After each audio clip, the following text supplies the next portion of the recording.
తమిళ సినిమాలే కాదు, చూస్తుంటే తమిళ స్టార్ నటులు దశాబ్దాలుగా ఒకే ప్యాటర్న్లో వెళ్తున్నట్టు కనిపిస్తోంది. మొదట సినిమాలోకి రావడం, కష్టపడడం, తమని తాము నిరూపించుకోవడం, తమకంటూ స్ట్రాంగ్ ఫ్యాన్స్ అండ్ ఫాలోవర్స్ను సంపాదించుకోవడం, ఓ ఫ్రైడే ప్రజాసేవ అంటూ రాజకీయాల్లోకి దూకేయడం. అక్కడ పాజిబుల్ అయితే ఓకే, లేదంటే మళ్ళీ బ్యాక్ టు సినిమాస్. అచ్చం ఇలాగే చేస్తుంటారు అక్కడి హీరోలు. రీసెంట్గా విజయ్ దళపతి అక్కడ సంచలనం సృష్టించి ఏకంగా ఫస్ట్ అటెంప్ట్లోనే సీఎం అయిపోయాడు.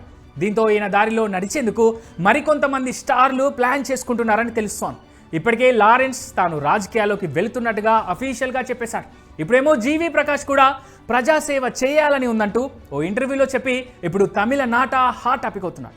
ఓవైపు మ్యూజిక్ డైరెక్టర్గా, మరోవైపు హీరోగా, ప్రొడ్యూసర్గా కోలీవుడ్లో తెగ బిజీగా ఉన్న జీవి ప్రకాష్ రీసెంట్ ఇంటర్వ్యూలో పొలిటికల్ ఎంట్రీపై ఆసక్తికర కామెంట్స్ చేశాడు.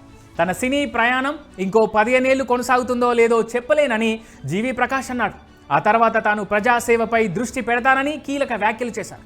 అంతేకాదు, తన ఆలోచనలకు సరిపోయే వేదిక దొరికితే కలిసి పనిచేయడానికి సిద్ధమని జీవి ప్రకాష్ అన్నాడు. తన మాటలతో తన ఫ్యూచర్ స్టెప్స్ పాలిటిక్స్ వైపే అన్నట్టు ఇండైరెక్ట్గా చెప్పుకొచ్చాడు ఈ టాలెంటెడ్ స్టార్.